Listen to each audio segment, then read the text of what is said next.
Hello everyone, Lionheart here, and we are on the verge of patch 10.3, and there are some huge changes in this. I am so excited. We went through everything live on stream, and when the patch notes came out, including, spoiler, draft patch note changes finally, and they were all taken from the patch notes that we put together as a community, the requests. We have a spreadsheet that we put together of all the broken packages.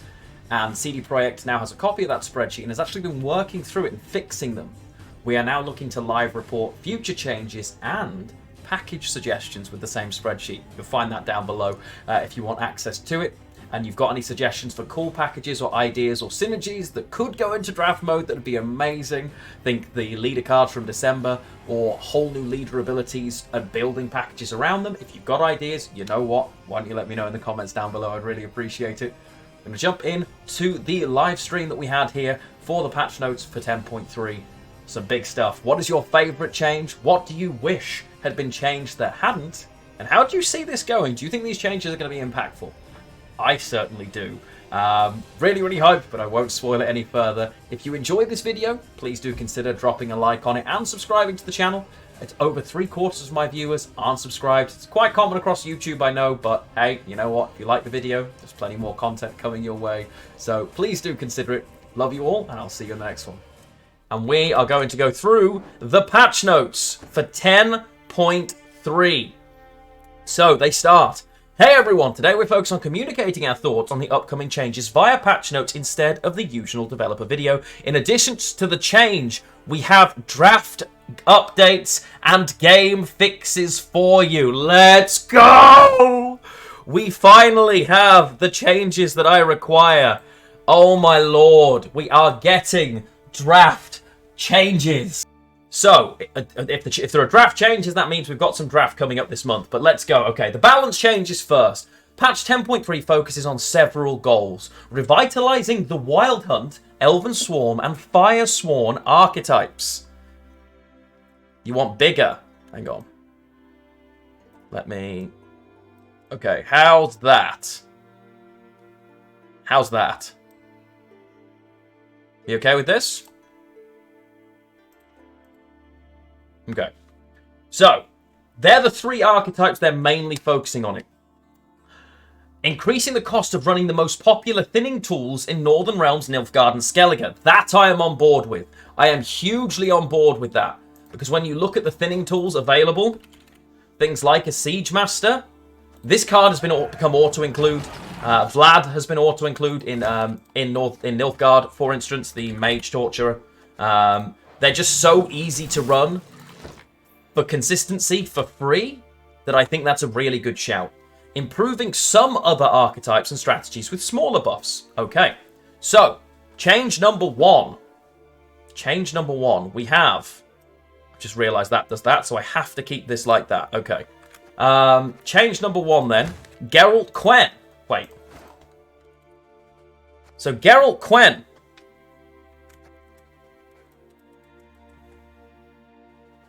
So that you guys can see, adrenaline condition changed from 3 to 4. So you get the shield slightly earlier now. Okay, small, but I love it. My favourite change ever, and Feldy is going to hate this, Lamp Djinn now gets a token and is doomed. It is a token, not a unit. And why do I love this? Because Clog cannot use it to clog you anymore. Stunning. Love everything about it. I am on side with this. Sign me up. Love the change. Very happy with the change.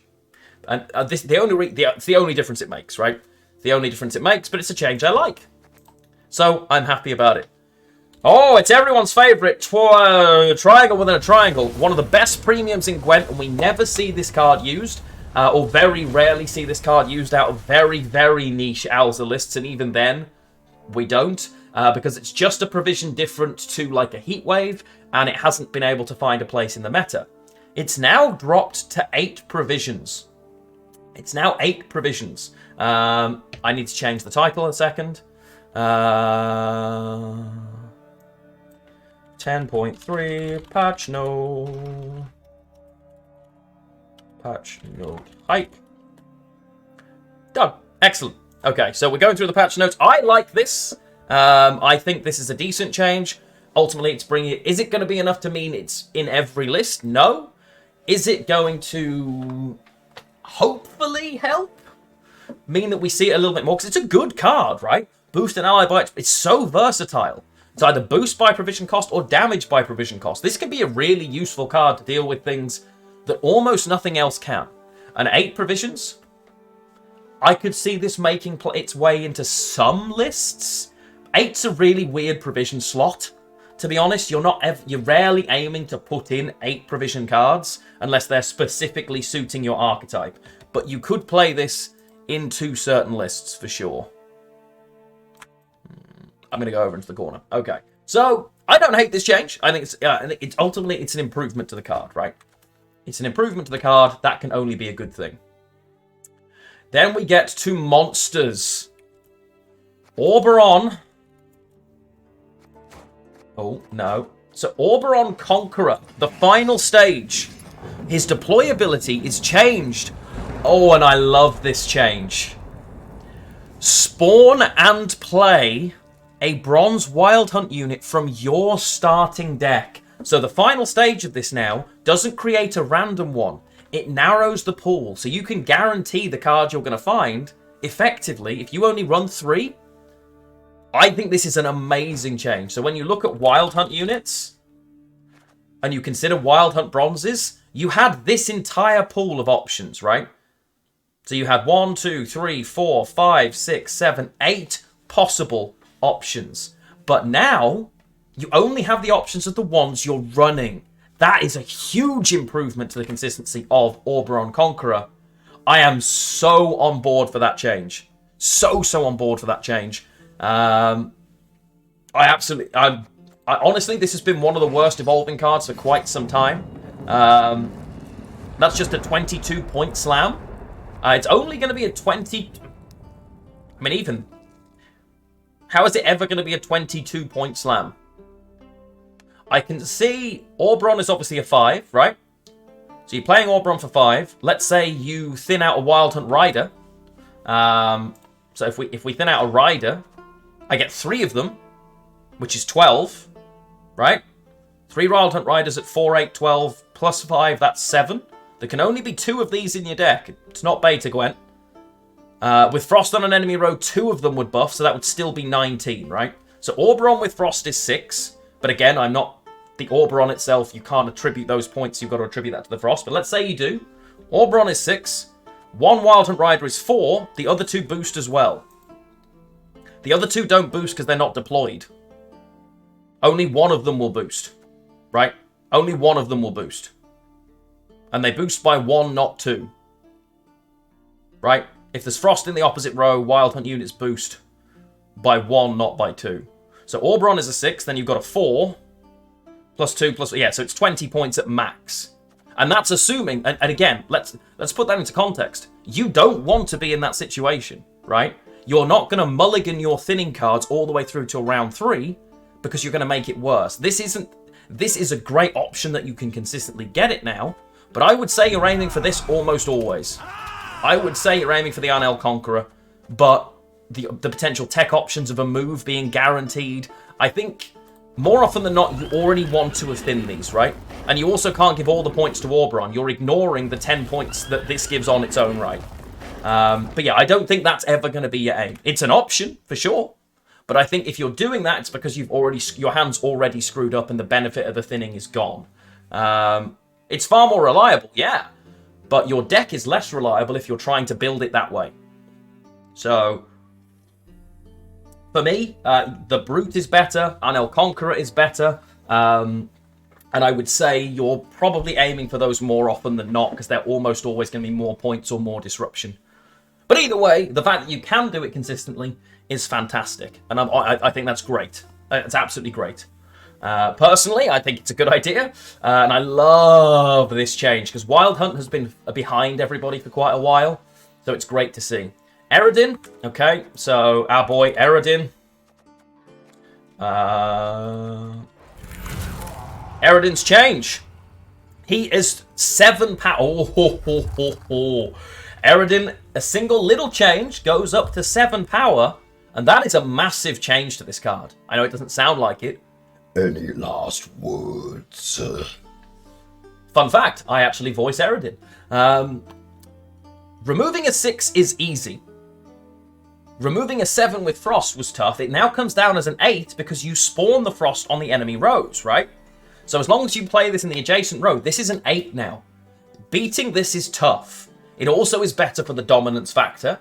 This is a good... I mean, it was already difficult to remove at 7, but not impossible. Because you had 6p removal, you had whatever, right? This is an example of a card that you would actually end up seeing removed by triangle within a triangle, because it would take 10 damage. Now that it's 8 provisions, maybe if we see a lot of this, you see people teching triangle within a triangle to try and deal with something like this. If they're not Nilfgaard, they're not able to run locks and stuff like that. He did start as a 5 and boosted to a 6, but it felt terrible that he basically got removed by all 6p removal, which is why they made him base power 6. He still, and the archetype still isn't seeing a lot of value. It's 11 on deploy if you have dominance. Yes, exactly. Which is because you say it's a 7. The Frost counts for 1, 2, 3, 4, maybe 5, 6, but also 7 points. So actually, I would argue more than that, assuming the Frost finds any value. If the Frost finds any value, and it's almost always going to, right? So, this card, pretty great, I'm inclined to say. They have changed a couple of other... I'm going to go to... Wait, where at? Okay. Big Chongus here. This card has been a problem because it was never good, right? It always kept consuming. It was always a problem. Because you could never click. You consume something and clicking it was a nightmare, right? This is a big improvement to consume. Spawn a number of rats on this row equal to the amount of boosts on self, then lose a point of boost for each rat spawn. So if this was boosted to 40, you clicked it and it resets currently. That is not going to be the case now. It will lose the equivalent number of boosts of number of rats spawned. I think that's decent. I'm happy with that. This is good. This is good. It's a great change. Great change. And the big change, and I see some of you have skipped ahead, Winter Queen. This is a massive change. Her devotion ability is no longer Thrive. She is not a Thrive card anymore. Winter Queen, her devotion ability is now, once both players have passed, boost self by 2 for each turn of Frost remaining on the opponent's side. This is a massive change. This is a benefit for overfrosting, right? If you are Gaiath and you have this on board and your opponent passes, you're going to boost by so many points. This is huge, but it doesn't thrive anymore. So this is a massive, like every Wild Hunt deck is 100% devotion, 100% playing Winter Queen. Now, I know you're going, well, this list's going to be broken. All of the benefits and all of the cards that, like the change to Oberon, the change to this, both of them need devotion, guys. Okay? So it's worth remembering that both of them need devotion, which means they can't be teching locks because they don't have any access to them. They can't be teching heat waves. They can't be teching Neromancies or anything that isn't Wild Hunt Riders. And so bear that in mind. These changes and these cards look crazy OP, but they're trading down the ability to go non-devotion with that, which is really cool. Frost Devotion is a great deck. They have Purify, yes, but then they have to put the Purify in their deck, which pollutes the pool of options from their third stage Oberon. Wild Tigerish, thank you for the follow. So they have a Purify, but they have to put it in the deck. And it's not the best Purify, if we're being completely honest, right? It's not the best Purify in the world. Wild Hunt, right? Because the Purify, you can't purify your own unit unless you have dominance. So it's an awkward Purify and slow tempo. Oberon is spawn and play, not create, so no pollution. Oberon Conqueror, spawn and play a bronze unit from your starting deck. It's the from your starting deck point, bud. If this isn't in your starting deck anymore, you can't. So you have to put that in, right? Which means, because I'm going to be playing in the deck, I'm going to be running a Naglfar's crew. I'm going to be running Wild Hunt Riders. I'm going to be running Wild Hunt Bruiser. So that's 3. Well, the benefit would be in guaranteeing what I find. But I'm probably running Oberon or Anel Conquerors in the bronze slot. So I'm at 4. Now I'm at 5. So it pollutes the starting deck, but it pollutes Oberon's pool as well. The change to Oberon Conqueror in this patch is that you spawn and play a bronze unit from your starting deck. So current Oberon doesn't, but new Oberon does. So that's part of the patch notes in here. So if you see the patch notes here, when you get to his final stage, from your starting deck. So if it's not in your starting deck, Oberon Conqueror cannot create it anymore. So as a result, it's great that I can't get the really bad ones, but I now can't guarantee what I'm getting either. You choose the card, yes, but you see 3 usually. Unless it shows me all of them. Unless it's going to show me all of them, which I will find out. I'm going to find out. Actually, I can ask that question. If we see all of them, I mean, I'll ask the question. I didn't see this in testing.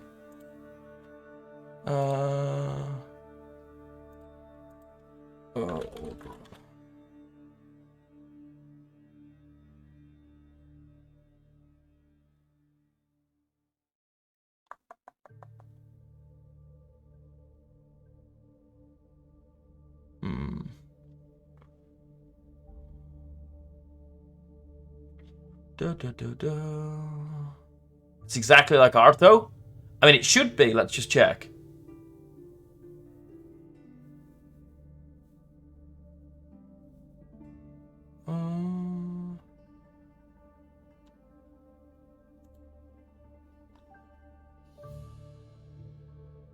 Okay. According to Jean, you can see from the entire pool. So, yeah, you see from the entire pool of cards, meaning it doesn't matter. You are correct. So you always, oh my god, you always get the card you want. You always get the card you want. That's pretty cool. I'm going to be honest. That's so good. You can just pick any of them as long as they're in your starting deck.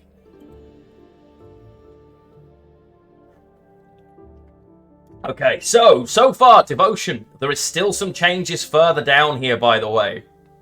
Thank you, Jean. Good job, Jean. Chimera Adrenaline changed from 4 to 5. Okay, small change. But this is technically a buff to Arachas Swarm, right? We just started the patch note review. Yes, my friend, we did. So, Chimera change. Its Adrenaline now kicks in at 5, making this card and also AQ a little less awkward in the earlier stages of a long round. Not the end of the world. Not the biggest change, but not the end of the world. Does Were-Rat and Succubus now work? You're always going to fill the row with Were-Rat, right? You're always going to fill the row. So I don't know. I don't think so. Succubus jumps to a random row? If Succubus jumps to a random row, then yes, it's fine. If you click, yes. Yeah, you'd have to click, and it would have to be there. But I think... I'll have to test. Hang on.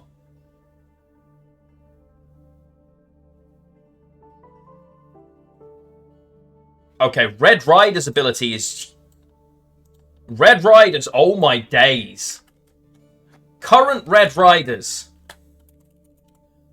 allows you to spawn 4 turns of Frost on one row or 2 turns on both enemy rows. New Red Riders allows you to spawn 2 on both enemy rows or spawn Frost on an enemy row for 2 turns and replay a Bronze Wild Hunt unit. So if there was a movement effect, or if it's been damaged, or if it has an ability of any description, you're replaying it. I'm assuming that is replay as in pick up off the board and put back down onto the board. But that's... I believe replay will reset the power. Yeah, because you're picking it up to play it again. I believe so. I believe so. Replay will reset the power, yeah. Most of them have low base power. Remember, we're looking through these right now, so there are some changes still.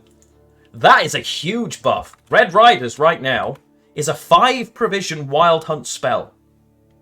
Or just 5 provision Wild Hunt special, sorry, not spell. It is any leftover frost. Any leftover frost also benefits the Winter Queen. Bronze Wild Hunt units. Bronze Wild Hunt units that you'd want to replay. You wouldn't want to replay Naglfar's crew, potentially, because you're going to lose the buffs on it, right? But maybe you would. Maybe you would. If it's only boosted once, you can pick it up and play more Frost. Realistically, I would say the Bruiser is the target for this, right? Because obviously you can move a unit again, damage it by Frost if it's affected. A locked unit can be unlocked, yeah. We haven't got to the change to Navigator or Warrior yet, so let's get down to them. Because, of course, this will also be relevant. Because if you're replaying it, you also get their deploy abilities again. Just to be worth noting, right? Slizzard has got a double buff. Well, no, okay. Power change is a nerf, but the provision is a big buff. Okay? Slizzard has gone from a 5 for 5 to a 4 for 4 Consume Engine. 4 base power, so easy to remove.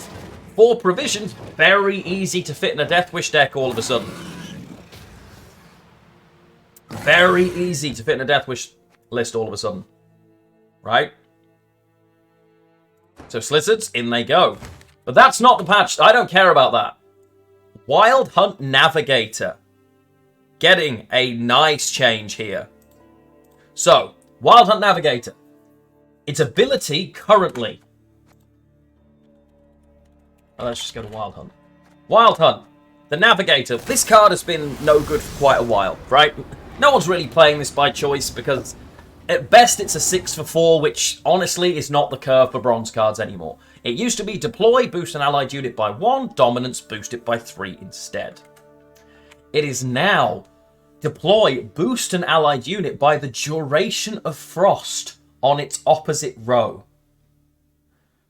Okay? Dominance, boost an allied unit by the total duration of frost on the other side. That's a massive, massive change. That makes this card so much better. Because you're already going to be playing for loads of frost anyway. Winter Queen benefits from excess frost. Red Riders just got massively better. You can Red Riders and the synergy for Navigator now is huge, right? Because you could just play the deploy again. This could easily be a 9 for 4. Pair it with Red Riders, giving you another 2 turns plus replay, and it boosts, crucially, an allied unit, not itself, making the synergy better. And Ardgaiath, I think Ardgaiath now is so good that it may end up being nerfed because it's like what, 8 provisions? It's been constantly buffed and buffed and buffed because Wild Hunt was bad.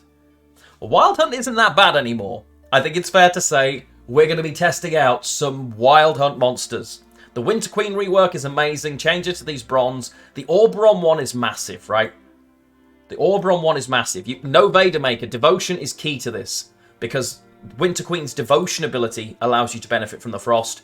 Oberon's 3rd stage allows you to guarantee what you're creating. I don't think you can go non-devotion with this. So not all of them were frost. Some of them were also Death Wish. I think the changes to, and technically Chimera also helps Swarm. But yes, predominantly they focused on Wild Hunt. It was an archetype that was really struggling, and I think is an archetype you're going to see a stack of because of the sheer points, control, but different style of control, and consistency that it's going to have. So I hope it sees enough play as because it's devotion. Wild Hunt Warrior. Okay, so the Wild Hunt Warrior. What does he do? He's basically the attack version currently. Damage by 1, damage by 3. Again, he was at best a 6 for 4, way past where Curve was, right? Wild Hunt Warrior, his deploy has already been increased. Damage by 2. Fine.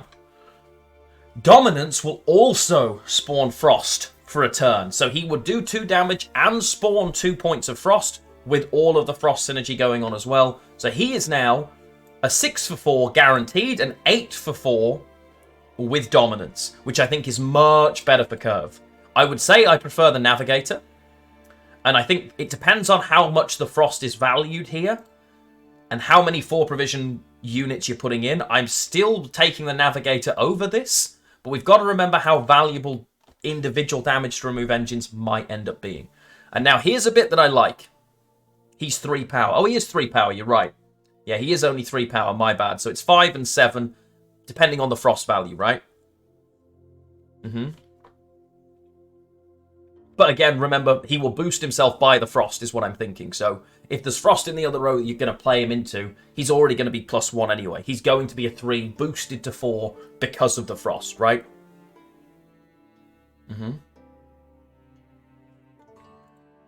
So for me, I count this as a 4 because almost always it's going to end up. But it could technically have a floor of 5, yes. But it could have a ceiling of 8 on its own, if that makes sense. Okay, so I like this, that we're adding in these sections. I'm a fan that we're having a little bit of discussion. So in the past several months, Wild Hunt had their moments, but it's been a while since Arnel were a very popular choice amongst monster players, and in 10.3 we are introducing a bunch of changes that should make the Frost archetype feel better to play. On the face of it, on paper, I think that's going to make a big difference. The rework cards include the ones players weren't interested in playing before, Navigators and Warriors. I think that's a sensible decision. Plus, other improvements, including flexibility for the final stage of Oberon. Players will be able to pick any Wild Hunt unit from their starting deck instead of relying on randomness. I think that's such a great change. I think consistency, the fact that you could lose entire games to not finding the right one. And actually, I'm going to go back. When I was playing in the Gwentfinity Wars Monsters game, it was 2-all, final game, I was Wild Hunt Frost, and I win the game if Oberon finds 2 options. I lose the game with every other one, I miss the 2 winning options. And I lost the series as a result. Because Oberon didn't find the 2 that could have won me the game. So I think the less we rely on randomness, the better, in my opinion. We also decided to change Wintercream, and from now on she can protect you from wasting value on Frost if your opponent decides to pass. Replace Thrive on this ability, as Wild Hunt's main strategy is not reliably triggering Thrive. I agree, and I think that's sensible. And we hope this ability will help the Frost deck with one of their biggest weaknesses, which is low tempo when applying weather. A sensible change, and explaining why they've done it. I'm in. Regardless of the success of those changes, we do want to continue supporting Wild Hunt in the future. Moreover, we added a small pack of buffs for some of the consume cards. Most notably here is Were-Rat. I love the change to Were-Rat, because due to how his ability resolves in Gwent, Were-Rat didn't work with some Death Wish cards, such as Ruin or Succubus. To bypass this restriction, we are changing him to trigger before end of turn abilities. So he does now work with Ruin, with Succubus. Fantastic. There you go. Both players pass means 2 points max. No, that's 2 points per instance of Frost, Kratos. So if there are 7 or 8 sets of Frost on the opposite side, it will boost by 2 for each turn of them. It's massive. And that threat is so good. Patch goes live tomorrow, bud. It'll be live by this time tomorrow. That's a really nice change. Where it will no longer fully reset when clicking the order either, losing the points for the number of rats he spawns. That's a massive improvement to Were-Rat. Okay, monsters changes overall. I think these are fantastic.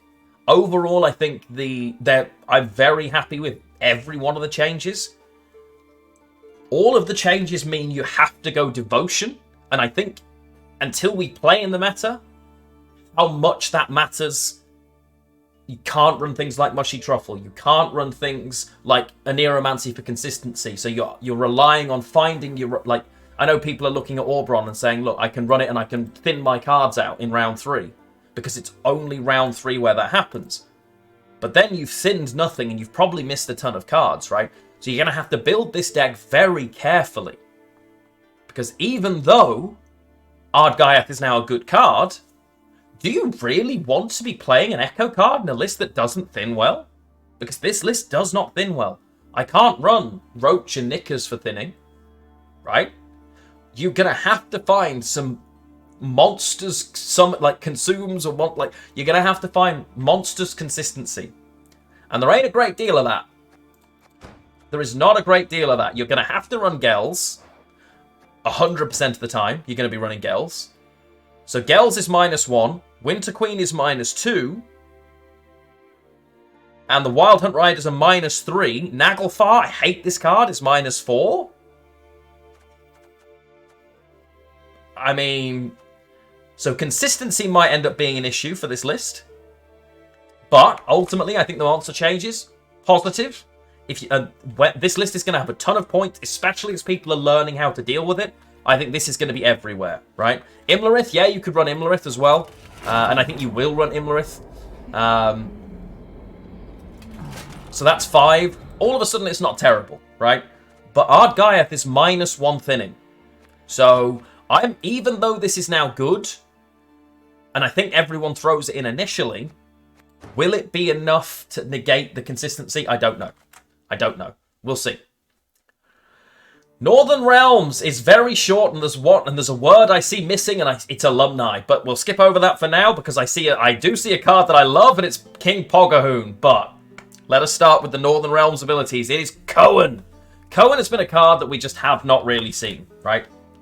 Cohen got buffed. It's 6 provisions at this point, and you still never play it. It's like inverse Shiru, which is just usually terrible, right? Usually terrible. So Cohen's ability has changed to Zeal Order. Boost all allied units with power equal to Cohen. Okay, massive boost to Cohen. It's only allied units. It's only allied units boosted with power equal to Cohen's by the amount of boost on Cohen. Okay. Spear Tip, actually, that's a good shout. Yeah, Spear Tip is good thinning as well. Would you consider playing Unseen Elder for Point Slam? Honestly, Sauron, maybe. Maybe. Just because of how many points it is, and it's another threat you've got to answer, if you can fit it. But the problem is it's a lot of provisions on a card that you've got no way of tutoring. It's my only problem. So, I mean, they did focus on more archetypes than just Frost. Some consume buffs in there as well, which I think are going to be really good for Death Wish. It's like Were Rat being a really effective consume now and actually functioning is good. But they're shifting towards each of these. And bear in mind, this is just a normal balance patch. This isn't like a content update. They're focusing on specific archetypes and trying to bring them into playability. And I think every time they've done that so far, it's made an impact to the meta, and I think this will too. I think Wild Hunt was one of the worst archetypes competitively, and I think you're going to see a lot of it as a result of this, which I think is positive. Green screen, I need you to chill. Okay, I'm just going to quickly update my green screen here. Apologies, properties. My green screen, the sun has decided to wake up. The sun has got his hat on. Hip, hip, hip, hooray. Nope, that ain't going to do it. That'll do it. Nice. Cohen's art stunning. I think the boost, this change to Cohen, because at the moment it's all units with power equal to Cohen. So it's basically inverse Shiru. The change means it only boosts units on your side. Is it going to make this card played a huge amount? I'm inclined to say no. You think Wild Hunt was better than anything other than relics within monsters? No. I would say relics and vampires were both better. I'd say Arachas Swarm and Death Wish were better, to be honest. V is better than Wild Hunt right now, I would say. I would say it would be easier to get to 2500 with V than it would be with current Wild Hunt. Personally. I could be wrong, but I would say Wild Hunt... I would say Arachas Swarm had the least option at the moment, but again, that's sort of meta-dependent because it's a wide swarming thing. Yeah. But I think it's fair to say Wild Hunt was definitely not competitive, right? How many times did you queue into Wild Hunt in Pro Rank? Kelly was also better. Kelly as a deck is better, but Kelly into this meta is a nightmare. Because everyone had Purify, everyone had Heatwave, right? But, yeah. I would say Wild Hunt was one of the least consistent, had the biggest problem with tempo and losing value, and it could just so easily be 2-0'd. I don't think it's going to be underrated after this patch. But yeah, that's the Cohen change. I like the change. I think it's positive for Cohen. I still don't think we see the card played a great deal, but I could be wrong, and I hope I'm wrong. We are going to see my old boy Bellahoon, though. Okay. Power change from 5 to 6. Okay. And the boost is even better as well. Because it's not now... basically, all of this has been increased. He will set power to 5, and with Devotion, he will set power to 6. I think this is... It's an interesting change for, like, Swarming NR, right? It's a card you kind of have to deal with. Ildiko doesn't need a buff. She already got one. I think Ildiko is a card that just tries to be Inspired Zeal on her own, but just never succeeds in it, for me. I love the card, though. I do love the card. Yeah. I like Bellahoon, but this is... I've always liked Bellahoon as a concept, but you have to play low power units to get benefit out of Bellahoon. Boosting this up, I think, makes a big difference. I hope to see more Swarm boosting NR. I'm going to be trying to make a Bellahoon Meave deck as a result of this. And try and find benefits for boosted units and stuff like that. I'm going to try and find some sort of Royal Inspiration, benefits from boosts. Maybe? The benefit from Inspired could be really good.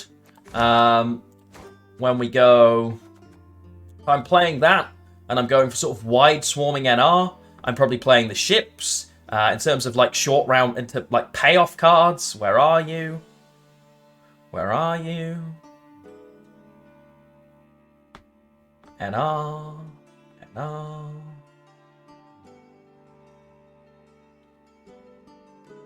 You know the card I mean, right? Uprising. So, Lyrian Scytheman. So, yeah, be playing a frigate, but you're going to play a couple of Lyrian Scythemen for the boost, the benefit. Could be very interesting. It would probably struggle quite a lot into, I'm going to say, Wild Hunt Frost. But we shall see. Okay. I like the change to Siege Master. This was... Siege Master has gone into every Northern Realms deck. You were running like 2 Siege Engines just for the Siege Master thinning. It was obnoxious. It's a really amazing change, but it was just too good. And this is, I think, the first of the changes. So Siege Master has an order ability. Reduce an allied unit's cooldown by 1 now. And that's an order ability, so when you play a Siege Engine, it's still going to summon from your hand to the left, then draw a card, right? But it now has an order ability to also reduce cooldown, but costs a provision more, and that is massive. The actual card itself is better. But it is massive, massive, massive that it costs more. Right? It was too easy to throw these into every list, not have to worry about the cost or the commitment of them because they were 4 provision cards, and it made NR, like Alumni or whatever, so consistent that it was painful, to be honest.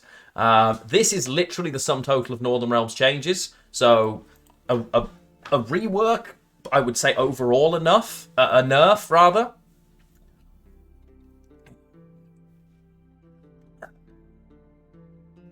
But yeah, these two are buffs to Swarmy NR, which doesn't really see much love or play, but it's not a huge amount of changes to this, which means, of course, I'm seeing no Alumni in here. No Alumni in here. Oh, pain. Yeah. So, yeah, not seeing Alumni. Ouch. But Northern Realms gets a minor buff for the Bellahoon strategy. The king himself has better stats, and Cohen no longer boosts enemies. When we released Cohen, we hoped that having to play around the opponent's board state could be a fun way of playing the card, but since players aren't interested in running him, we made him easier to use. On top of that, Siege Master now costs 5 provisions. The card is seeing a lot of success, and shouldn't be easy to include considering what it offers and how easy it is to use. As a small compensation for the cooldown decks, we also added an order ability. So, basically, they're making it better in Siege and worse in everything else. And due to popular request, we made him jump out on the left side rather than the right to make using crew less awkward. I think that's a sensible change. I like that it jumps out to the left. You guys have ads? Ugh. Sorry, guys. Okay, so obviously The glaring omission is Alumni, right? I think it's still comfortably the best list in Northern Realms, if not the only competitive list in Northern Realms. I don't think Siege on its own can ever be competitive because it's just too easy to win round 1, bleed. And I think Alumni is so much better than everything else. So much better than everything else that it just feels... I think I'm just tired of playing against it, to be completely honest. I know I'm still going to play into Alumni all of next season. All of it. Maybe the changes to Wild Hunt with its access to movement, consistent damage and removal from things like Frost could quell Alumni in the same way that when Milva was around, Milva basically deleted Alumni from the whole meta. That's a possibility, but I think Milva had a lot more direct, consistent access to damage rather than slow build-up of I'm going to use Frost and it will kill it in 3 turns. So, and movement, obviously the patience students still tick. If they're on the other row, you just can't use them, so they don't mind that. But still there's a possibility, right? That more control and removal in the meta will quell them on its own. Scoia'tael, I'm seeing change. Ooh, okay, I'm seeing changes including Milva. Where you take Arnel Warrior over Navigator. Honestly, Freedom Roar, it was part of my thinking. But Bruiser is even better, right? Because you can use the Bruiser, move it, damage it because there's Frost in the row, hits by 2, the Frost then in theory hits it onto the other row, and probably removes the students in 1 turn, which feels good. Teruviel's power has been reduced from 5 to 4, but there is a new ability.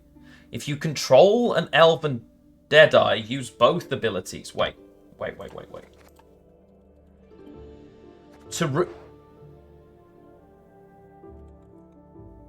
Teruviel. Wait. So Teruviel currently melee damage enemy units at both ends of a row by 2, range damage all units on a row by 1. If you have an Elven Deadeye, it will do both? That is a thick buff. Okay, looks like we're getting Elf Swarm. That is a thick buff. Whoa. Okay. All right, then. Teruviel now, obviously 4 points, but then 5, 6, 7, 8, right? And I wonder if I can select... I wonder if it's the same row with Teruviel. Is it all on the same row? In which case I'm actually doing 3 damage to the outside units and 1 to the inside units. Right?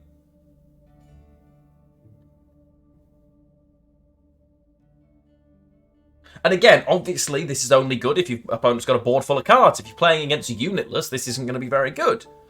But it's a darn sight better than it is now. Right? Because you're always going to be playing this in Elf Swarm. Draft mode package changes. Yeah, we haven't got to them yet, but I can't wait till we do. Venosiel gets a buff as well. A provision buff. There's, I don't need to really go through that, but again, it's going to help, right? They're trying to give Elf Swarm a chance in ST because at the moment it isn't. It doesn't have one. So that's interesting to see. But I don't need to go over this. Dolblathana Archer. Big change. Okay, so what does Dolblathana Archer do currently? Dolblathana Archer. Currently, so this was one of the best options. Finally getting added to draft. I haven't got down there that far, line tie, so I can't tell you, but as soon as I get down there, I'll let you know. So currently, Dolblathana Archer is a 5 base power unit with these 2 options. Dolblathana Archer is changing to a 2 base power. Oh, it's Bowman. My apologies. It's Bowman. So it's this card. Okay.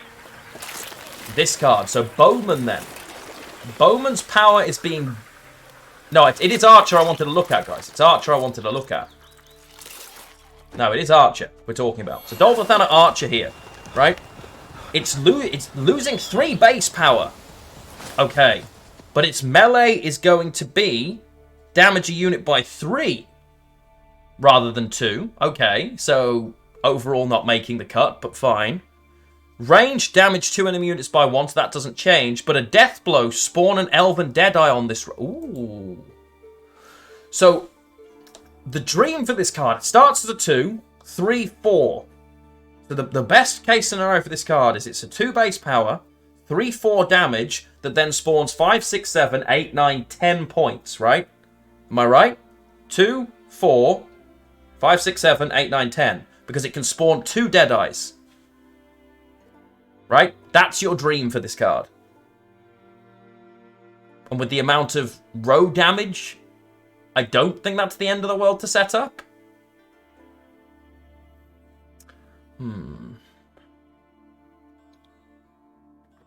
Deathblow can trigger twice? I know it can, yes. It can trigger twice. I don't think it'll be as rare as you think it will. I don't think it'll be as rare as you think it will. I think it will be rare from a non-Elf Swarm deck. If you're picking this from Bountiful Harvest, you're probably not going to get it. But Deadeye decks are going to give you a decent number of row punish, right? So it's not going to be that hard to do this, right? It's not going to be that hard to do this, I don't think. And as a result, this card now has a ceiling of 10 rather than a ceiling of 7, which I think is good. Changes it to make it more supporting of a specific archetype. But yeah, Dolblathana Bowman just gains a 1 power buff to try and bring it into line. Bowman is this card, of course. So at the moment, it can be at best a 6/4. If you play it in the ranged row and your enemy has a unit in the ranged row, now it's a 7/4. That is a squelchy noise when they take that arrow out of the neck. Good lord. But yeah. Dryad Vanguard. Okay, so this...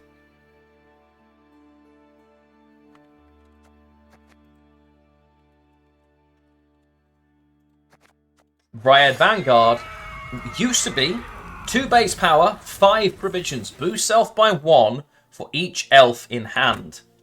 Dryad Vanguard is now melee boost self by 1 for each elf in your hand.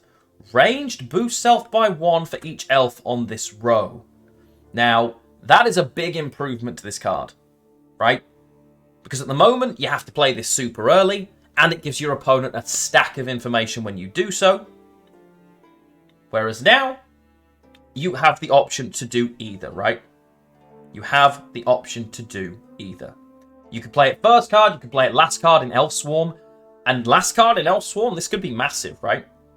Especially as the synergy now, it's got more synergy with your leader ability if you've not got the best hand. If it comes to it and you're jamming leader, leader, leader in Elves, that's +3 on this card instantly. I actually think this is a big improvement. It's basically, it's Mahakam Guard, but for Elves. And you can spawn 3 of them from a leader ability. I think this is an amazing change to this card. Right?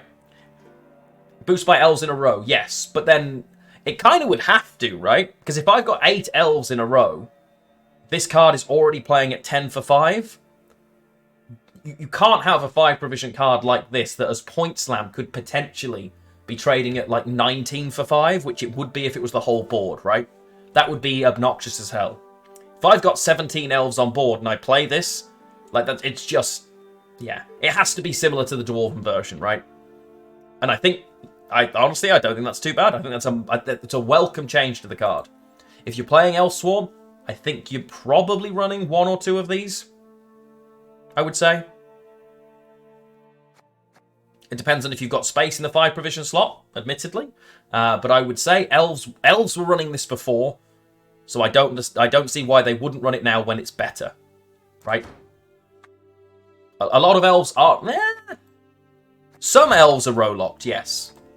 Elf.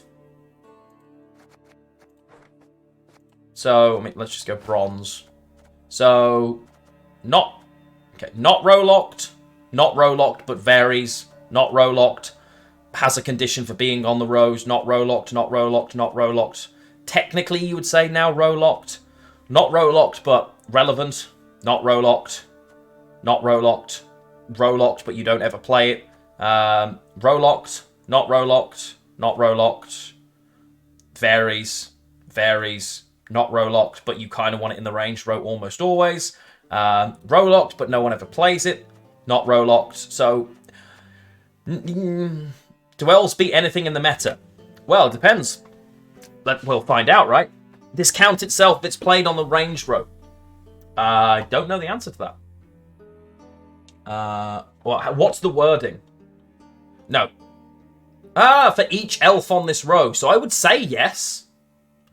I'm inclined to say yes. You're probably jamming Oak in an Elf Swarm. I agree, yeah. New Oak. I would say yes, this counts itself. I would say yes, it counts itself. Waylay. Waylay no longer has a death blow trigger. It just does it. Oh, that's so much better. That is so much better for Waylay.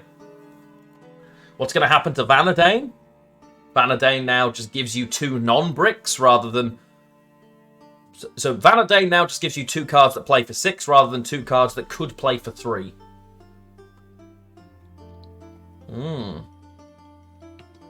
Yeah, Waylay Simless Vanadane, that could actually be great. I think that's actually... Ooh. That could be fun. That could now be fun. It's still only a 6 for 4 at the end of the day. So it's still not the best card in the world, but it kind of needed this, right? It kind of needed to always be a 6. Like, it needed to always be playing for that. The downside, it's an old school card when the floor is 3, right? That's just no good. Isengrim got a 2-point buff. Elf Swarm is definitely getting some points here. Excuse me. Oh, I've got bronze card selected. Or Isengrim is now a 6 for 8. It's now a 6 for 8.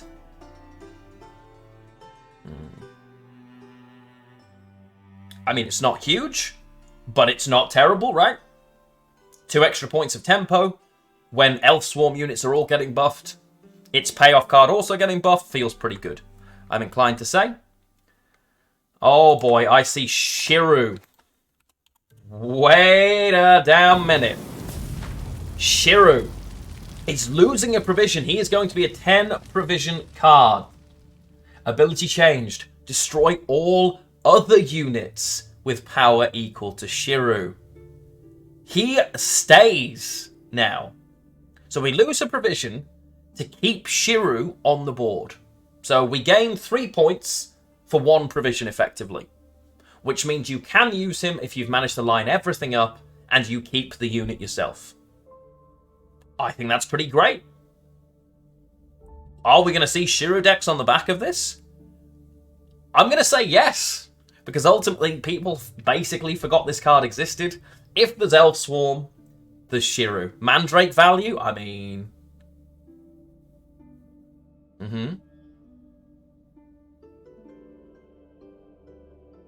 I'm on board with this. I'm on board with this. I think this is really... Oh, of course, yeah. And obviously, he's very rarely going to be played at 3, right? He could be a 4, a 5, a 6. So, yeah, playing him at 5 doesn't hurt you as much anymore, right? Why would you play him in Elf Swarm? You play him against Elf Swarm. You wouldn't play him in Elf Swarm. That'd just be craziness. But if Elf Swarm's going to be played, Shiru's going to be played, right? Mages for NR, loads of them are 4s. All of a sudden, cheeky bit of Shiru. And there's a Milva change as well. So obviously Milva getting cheaper doesn't really deal with her, I don't think. Because the nerf to her hurt her, right? Ooh! Cheddar Paul. Welcome in. Chat, defend us from the Raiders. Get those shields up right now. Chat, there is a lot of hype in my channel and I don't like it. Get your shields up. Get those shields up now. Defend! This is not partying, we defend. Welcome in, Cheddar. How was your stream, my friend? Were you going through the patch notes? We are, as Shinmiri is off today, I'm taking them super slowly just to, make sure everybody gets their dose of Shinmiri paste, which we love to see.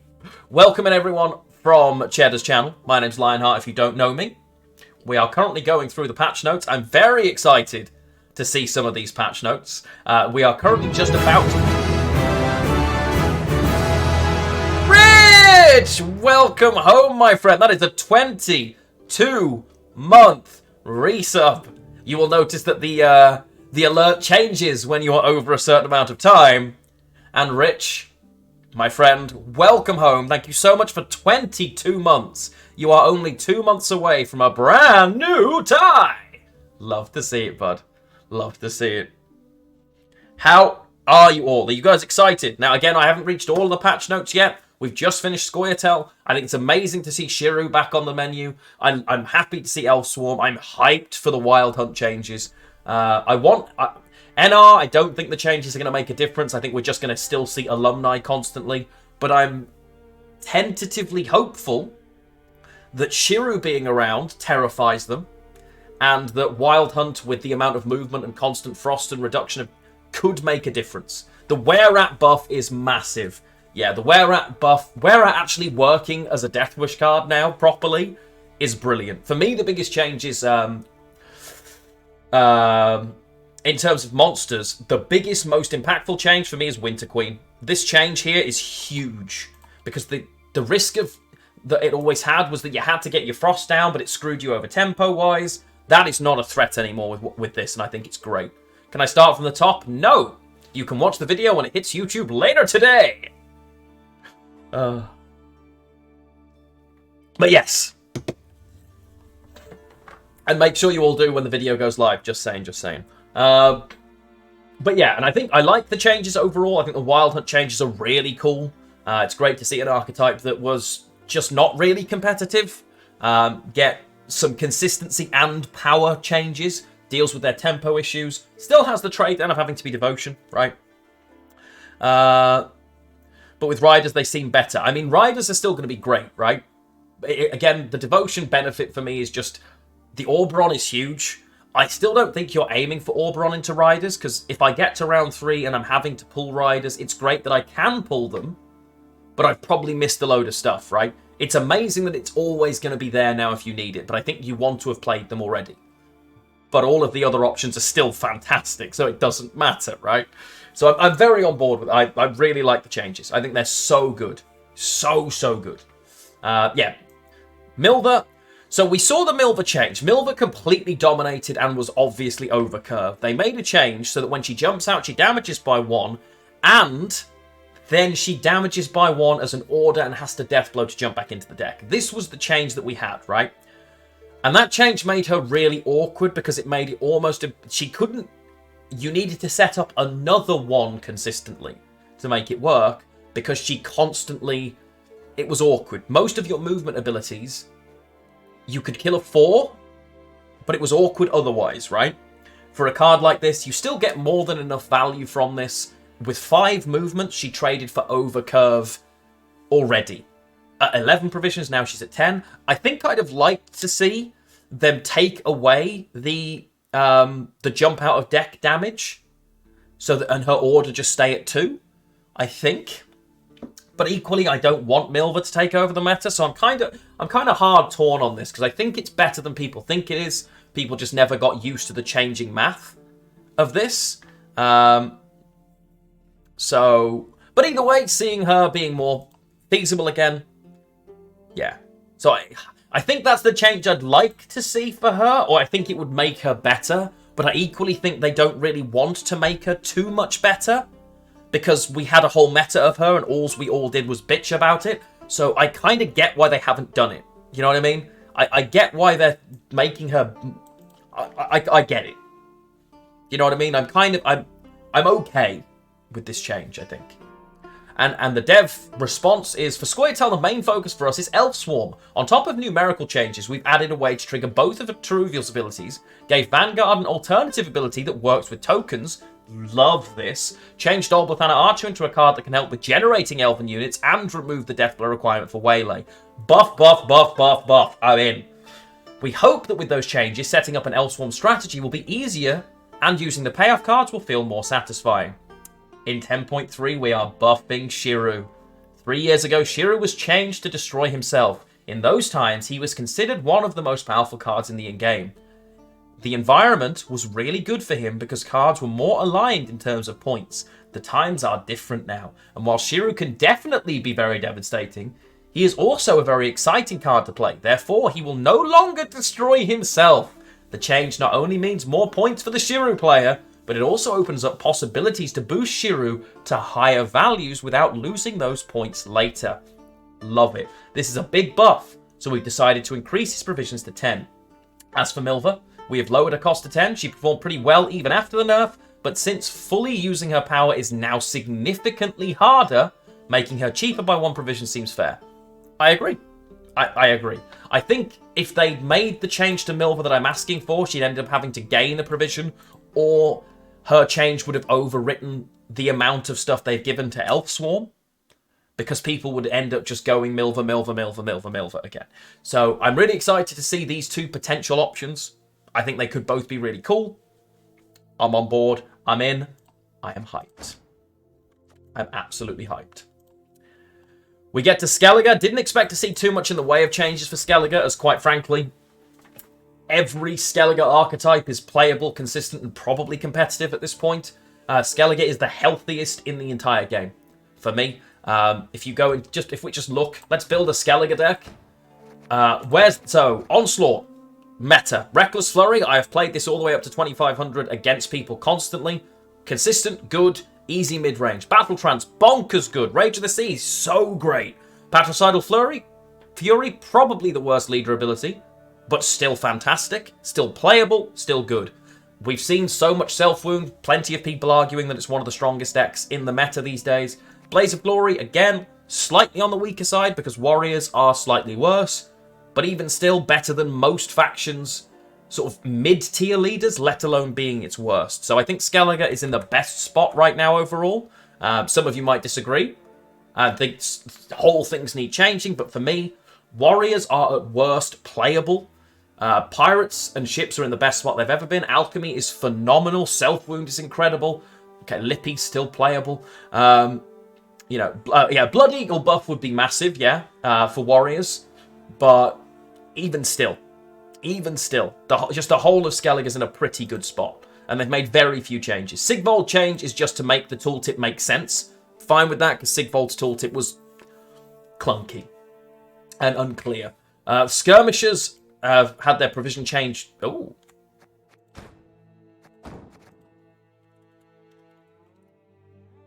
Skirmisher. A nerf to the discard package again. Provision cost. They are now 5 provisions. So, discard package is in everything in Skellige. Every list runs the damn discard package. And they're trying to make, across the board, this 4 provision thinning worse. You saw them do it for monsters, right? You saw them do it for Northern Realms with the Siege Masters. You've now seen them do it for Skellige with the discard package. This card has a better it's just a 4 for 4. Well, now it's a 4 for 5. And they're trying to make people play the discard package less. Interesting. Skellige is still a faction with the biggest variety of viable decks. I agree. So in 10.3, we're not supporting Skellige archetypes. I'm kind of fine with that. The discard package is now more expensive with skirmishers going to 5. Going for the discard package has been too obvious for Skellige players. I agree. And Tursik Skirmisher, similar to Siege Masters, is too easy to include for a card that adds so much tempo to a thinning play. I agree.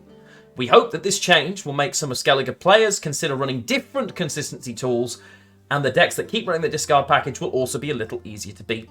I'm fine with that. And I think it's good that they're being consistent with it. You can also see they have done exactly the same in Nilfgaard. Because now the Mage Assassin, Vlad's nerfing his own card. So we've seen 4 provision thinning for the factions that had it well. They had such a benefit from it. I am not at work. Why are you phoning me? So I've just picked up my copy of Elden Ring, and I don't know why, but Elden Ring! I'm a big fan of this. Don't get me wrong. I am all for good, consistent thinning options, right? But they were too good and too consistent, and not every faction had them. And we can either give every faction them, which kind of makes finding them or not finding them awful, or we can try and make a bit more variety. Someone just pointed out Portal is back. Well, you know what? I like that. Portal is a really cool concept. But you couldn't run Portal with these because you were punished for it. Well, now in theory you could run both. But yeah. Either way, I'm happy with that. And they explain why, right? which is really cool. And the patch is live tomorrow. Yes, this is the patch notes ready for tomorrow. So there is a whole patch coming up tomorrow. Oh boy! Here it is. It is the biggest. It is Syndicate, and the most important change. Cyrus Himmelfart has the cleric tag. Now you might think that's a bit of a meme. You might be like, why are they including this in the patch notes? You know what? It actually matters. It matters because things like Keeper of the Flame require synergy for the cleric tag to reduce the tribute costs, right? So I'm fine with that. Again, more clerics being used is good. Cyrus not being a cleric made no sense. So I know it looks like a memey thing. I actually think it's a relevant tag addition. And I'm fine with that. And the reason I think that is because you play King of Beggars in this list, because why the bloody hell wouldn't you? But you have to make sure you're getting the right amount of value from it, and Keeper of the Flame in this list can make a massive difference when you tribute it. But you don't want to spend too much on your tributes, and the synergy to be able to pull it off. I love it. They've buffed Damnation. Damnation was damage 3 enemy units by 2, and with a death blow, you'd spawn a Firesworn Zealot on the opposite row for each damaged unit. Now, it is damage an allied unit, and create and play a 4 provision Firesworn unit, increase the provision cost by the power of the destroyed unit. Whoa! Hang about. Whoa, whoa, whoa, whoa, whoa. This go... Hang... Okay. So by the power of the damage unit. Oh my, okay, that's interesting. That is it. So if I have a tall... Oh. You can play Himmelfart off this. Yes, exactly. If you just... No, wait. No, you'd have to destroy a 12 power card, right? You would have to destroy a 12 power unit. Now, if you destroy... You destroy your own Procession of Penance, you get either a Cyrus or a Jacques. Oh no, you only need to destroy an 8. It increases... Oh my god, okay. I mean, no one's running Prophet Leviota, right? But if I destroy an 8 provision... An 8 power unit...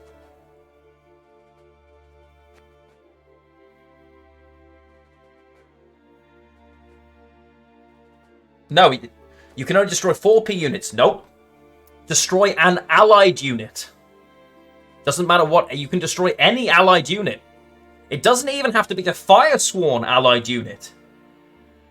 Any allied unit you can destroy with this. That is a massive change to Damnation. I am a fan of this. And it loses a provision for this as well. Ooh. I mean...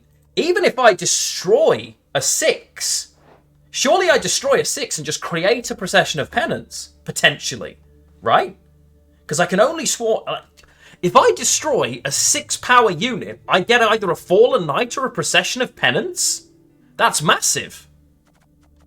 Are there any others? Yes, Jacques. So if you can ever destroy an 8 power unit, it's amazing. Right? Oh yeah, that's true. Increase the provision cost. Oh my god, you're right. Yeah. Destroy boat. Boat would be 7. Yeah, destroying a 6 would give me a 10. So oh my god, destroying a 2? You just destroy a Firesworn token. If I destroy a Firesworn token, I get a Fallen Knight or a Procession of Penance. Are you kidding me?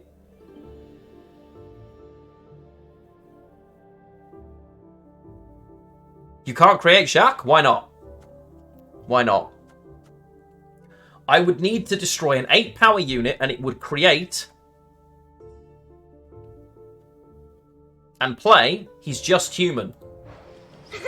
Ah, that's true. He's not Firesworn till later on. You're right. He's not Firesworn in his first stage. So I'm assuming you can't create either of these, right? I assume. I assume.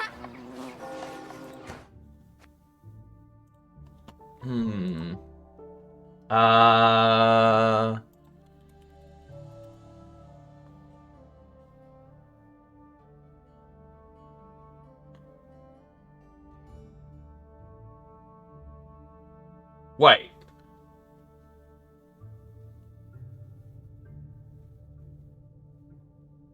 Wait. Hang on.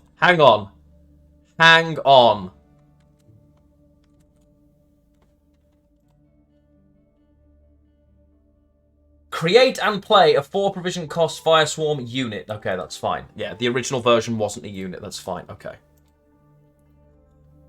Unit. Okay. Wasn't originally unit, it was card. You could create a Dies Irae. That's gone. Good, okay. I think Damnation is nuts. I am on board with this. Let's go. This could be ridiculous. I'm so hyped for Damnation. Excommunication just getting a buff, I think is fine, because I like the card already for consistency. When you're going Devotion, it gains a provision. I think that's good. Lieutenant Von Hurst. So what is his current ability? Von Hurst currently, our boy, is a Horde-based card. Horde 4, at the end of your turn, spawn a Firesworn Zealot. It was weird because this card you don't have a lot of coins, right? Horde is awkward. And then Fee 1, transform them. Lieutenant Von Hurst, his ability has been changed to at the end of your turn if you control a cleric. Spawn a Fireswarm Zealot, and I love this change. Yep. Much happier, it makes more sense. There's no Horde synergy with this, right? You're always playing this in Congregate. Holding coins, having coins even is awkward in Congregate. And the fee stays the same. I am happy with this change. Roderick Duet also gains a provision buff. Freak Show loses a provision. Cleric Tag means something now. Cleric Tag has been going on Cyrus, but you're also running plenty of clerics in a sensible list. You're running Keeper of the Flame for me. You're running Cleric of the Flaming Rose for me, simply because it makes sense for the tribute value of King of Beggars. So, I'm fine with that. Freak Show! Horson's Freak Show. No?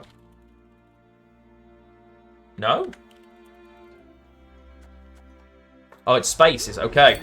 It takes a provision nerf to 8. A well-deserved and very happy change, in my opinion. And I think we'll all agree that we are delighted to see this card take a little bit of a nerf. Are we going to stop playing it? No. But I'm still fine with it.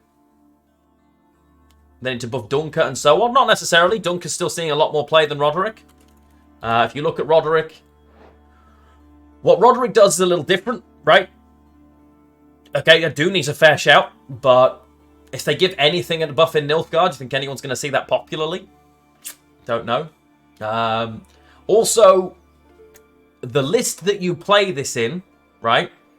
The list that you end up playing this in benefits less from the coin than perhaps you would from the carryover of a Dunker. I don't think you could ever buff Dunker to 6. They all came in as that 4 for 7 with then an ability to be worth 7 for 7 plus engine. But yeah, for me, no. Yeah, so Dunker is... I don't think you'd ever want to change Dunker. And I think if we stick to the restrictive, all of these cards came in together, therefore they're all the same, it hurts us more than helps us. I get why they came in at the same point, but it's so long ago now that the relevance of where they sit in their factions is completely different. Philip Van Morlehem got completely reworked, for instance. So... yeah, exactly. Otherwise, we end up power creeping everything unnecessarily, and it has bad long-term, I think it's good. I think it's sensible. I think it's a good change. You're upset over Freak Show? How? You're upset that Freak Show has been nerfed. You're about the only person, I think. Even, we all played it, but no, not for me. Cleric of the Flaming Rose. Ooh, okay, and I'm a big fan of this. That extra bit of profit makes a big difference. And good afternoon, Pope. How are you doing, my friend? I like the extra cheeky bit of profit on this card. I like this card already. I thought this card was good. Into Firesworn, I've been really enjoying Firesworn. And I'm excited. Honestly, I'm going to be playing Okay, the things they've changed so far. Firesworn, they have changed Elves to give us Elfswarm/Shiru, and Monsters is Wild Hunt. They are the 3 lists we're going to start next season with tomorrow. I'm going to play all 3 of those tomorrow, and I can't frickin' wait. Can't wait. The Eternal Fire Disciple also gaining the Cleric tab. Disciple. This is also going to be a Cleric now. Cleric, making more sense, actually has support and synergy. The Disciple also, his fee has been changed from 2 to 1. Ooh, okay. I like this, because its baseline was low before, right? But it is an engine. It only costs 1 to spawn a 2 Provision Firesworn Zealot with this card now. This feels amazing for Congregate.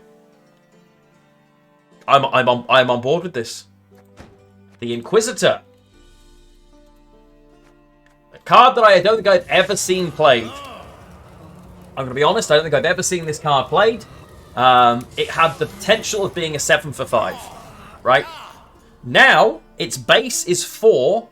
Oh my lord, it's a 4 power, 4 provision card, and everything else stays the same, so it's at least a 6 for 4. This is a huge buff. This is a double buff. This went from potentially 7 for 5 to now potentially 8 for 4. That is huge for this. That's... oh my word. And Swarm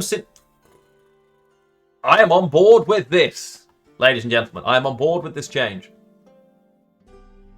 That's a big improvement. And again, another Cleric. Another Cleric. Oh, wait. Lonely Champion. This card art might be one of the best card arts in Gwent that we never see. It is Dark Souls the card, effectively. Currently, its immunity, destroy all Firesworn tokens in this row and boost self by the sum of their power. It's a really cool card. When we saw immunity on a 4 provision card, we all thought this was going to be nuts. We all assumed this was going to be ridiculous. And it just never was. But now, it has a cooldown. You can replay this. You can keep doing this so that you can just overswarm with... just overswarm. I did miss, you were right with the Inquisitor. Let me, the Inquisitor's ability changed, I did miss it. So, the Inquisitor, I mean, is it destroy a token and boost self by 4 after 2 turns? So it is the same then. It's just not relying on... this is better, right? This is better than the original ability because it's more consistent. Right? It just takes multiple turns. But you're more likely to get this to stick than the Death Blow ever was. And so, currently, it's damage an enemy unit by 2, spawn a Firesworn Zealot if you've got a Death Blow. But that's not that frequent with a 2 damage, right? Damage isn't really what you're playing for in current Firesworn Congregate. It's so hard to remove an 8. And let's be honest, if they're removing this, they're not removing something else, right? And then it's going to spawn something as well. Think of the synergy of that spawn and the way you could play that tempo-wise for someone looking to pass. That a couple of turns after the second turn, so it's going to have a counter. It's then going to spawn that token. That spawn token is going to boost your Fallen Knights. And if they end up removing it, sure, it's 10 value, possibly 11, possibly 12, possibly 13 value. That's a big card now. At 4 provisions, that is a big card. And I am very on board with it. Can play this on a pass for 8 points. Exactly.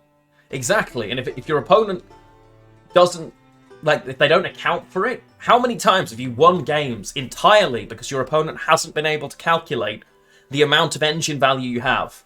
This card is actually really good now. I'm interested to see where it goes. Went through the NR changes. Are we going to see a return to the Bellahoon deck? I will be trying it, Pam. Don't you worry. I will be trying Bellahoon Duels. We will give it a go because honestly, anything but alumni, my friend. Oh, Jesus. Bellahoon's actually good for alumni. Bellahoon's really good for alumni.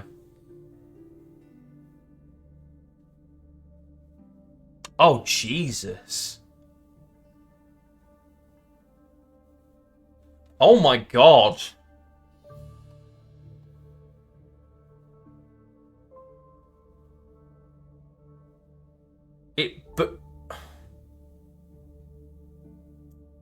It boosts all of them to 6. Every student is going to come out at 6 base?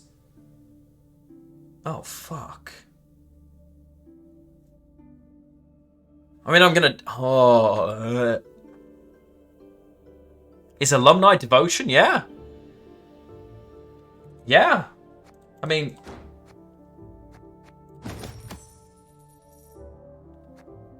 Not the AA ones. No, not the AA ones. Okay, so you can't run Muzzle or Heatwave in that version, right? They've only just started running them. They don't need them. Oh, Jesus. Oh, I hate it. Oh, I hate it.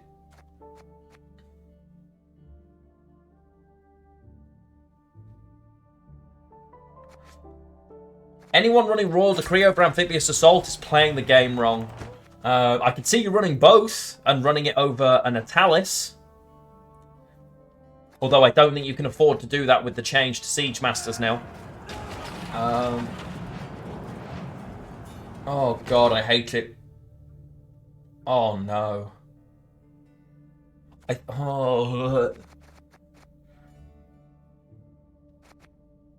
So Muzzle goes, right? Oh Jesus.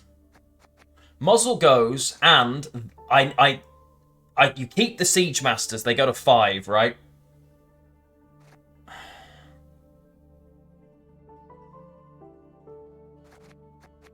Which means you just put the Bellahoon in.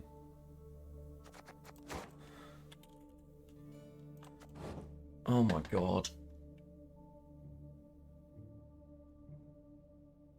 Bassaside will be long asleep still, my friend. I think it's like 5:30 AM for him. So at the moment, factions that had these, it was way too consistent and way too easy to just throw these in, have ridiculous tempo and easy thinning. And I agree, I'm going to be completely honest. It was so... And the factions that had them were better. He's here. Bassaside, why are you awake? Go to bed. No, he's not here. You've just been able to tag him. How are you here? Go to bed. It's like 5 in the morning. Hello, my friend. Good morning. A pleasure to see you. I was trying to be ahead of you in Horizon before you woke up. Fuck. Oh, this makes me really nervous, guys. Because the 2 extra provisions just... Oh, my God. You knew I was till you got up. Okay. You're up out of sheer spite. God, I love you. We're just going through the patch notes, my friend. And we are through the patch notes now, in fact, other than the Syndicate explanation. And we finally have draft package changes. Look what legend you subbed to yesterday. Nice! I love seeing a Liz sub. Alumni is basically a forfeit. No, I disagree. I disagree. I hate alumni. We all know this. I want to see it burn forever. And I want to see it burn forever, which means my friend Shiru here is wonderful. Big fan of seeing more Shiru. I also think the wide value of Scoia'tael could be awkward for alumni because it's going to force them to play boost rather than damage in a lot of situations, and it could end up hurting it. I think this may have an impact on how good alumni is into the meta. Additionally, all of the amazing changes to monsters and Wild Hunt. You have lots of movement, lots of consistent frost damage. It's very awkward for them to find value in their cards as well. Because that engine setup, the round 1 for them is going to be really awkward against this, right? Unless they're all 6s from Bellahoon, then Shiru can't touch it. That's my worry, so shh, you didn't hear it from me, alright? Precision Strike Shiru, however, right? I can see Precision Strike Shiru legitimately being a thing. Is Bellahoon row locked? Nope.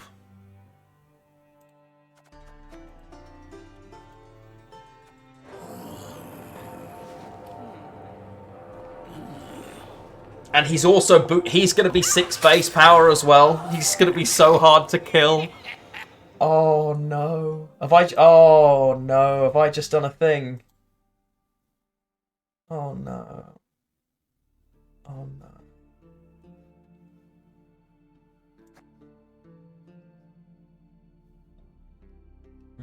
Yeah, dilly-dally, that's kind of the problem. I don't think Milva's still performing well. She's just harder to play, but they buffed her by a provision. I think if they buffed her the way a lot of us wanted her buffed, she would have probably dominated the whole meta again, which I can understand why they haven't done.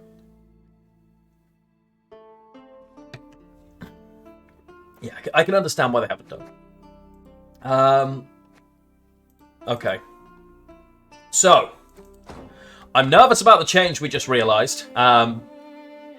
But let's just go over the examples of what they've done in Syndicate and why. So for Syndicate, the main goal of 10.3 is to bring some attention to the Firesworn Swarm archetype. And the new Damnation is so good. Players will be able to get an additional Fallen Knight or any Firesworn card, depending on how much they're willing to sacrifice. Of course, new Damnation onto a Firesworn token gives you a Fallen Knight, right? That's just so good. So good. I'm on board. Right, Damnation is insanely good now. Lieutenant von Hurst losing the Horde condition, which doesn't make any sense, and they want to connect it to the Tide Cloak gang. Look forward to some interesting changes coming forward there, maybe. And now we'll spawn Zealots if you control a Cleric. Much better. Lowly Champion can now help with board space in a more flexible way because it can be reused. Love it. New Eternal Fire Inquisitor is so good. Allows the player to benefit from spawning 1 unit twice. Besides those changes, a bunch of other Firesworn changes as well. Honestly, Firesworn is going to be so good. This is going to be incredible. I'm so hyped for this. And honestly, I'm fine with the like. Here's the thing, right? I am fine with. So we have existing decks that are very, very tempo plays, or lots of control, or lots of engines. But Swarm tempo hasn't been as good, right? Swarm has an advantage into, like, generally into control because it loses some of its value, and certainly into offensive damage, right? Because you've got lower value units and it's harder to... You're trading down more consistently. And I think the new Firesworn lists could be really scary, and I can't wait. I'm so hyped for those. So hyped for those. Okay, and we finally get some draft package changes. All evolving cards will be in their base. All of these, I believe, have been ticked off from our draft spreadsheet, is my understanding. So, they've all been sorted. Do you still include King of Beggars? I probably do, initially, but I'm hoping that I don't eventually. But I think initially you do. But we'll see. We'll see. So, all evolving cards now have that. Great. Yeah, good job, chat. Good job. If you don't know, we have a spreadsheet for draft, I think. We have been asking for changes constantly. We have been reporting them in this spreadsheet, and I shared it with CDPR. We are now seeing feasible, testable, done. Feasible, testable, done. Feasible, testable, done. Right? Some of them aren't. And some of them are still being worked through, and we got to the 10.3 scope cutoff for new changes. So, it's made that they finally have people working on draft again, and I'm delighted to see that. Absolutely. I think I'm really happy with this patch. And again, it's another example of the new style of patch development is really positive for me. Because they're looking at underplayed archetypes, not just buffing numbers, but making changes. Fundamentally to how cards work. And also, this will change the meta regardless, but they haven't killed other archetypes by doing it. The stuff that's strong has the potential to still be strong, but things that were just weren't there are now brought up to around the same level. And I think that's really healthy for the game. So I'm will it though? Well, we'll find out, but it has every time they've done it so far, right? The change to Pirates and the change to Self-Wound jump straight into the meta. They need to kill Alumni, I agree. And I think, honestly, I don't think they're going to be able to avoid it in 10.4 when the new cards drop, unless the new cards fundamentally change the way they work. But I would love to see alumni just flat out yeeted out of existence, to be completely honest. I would... Or...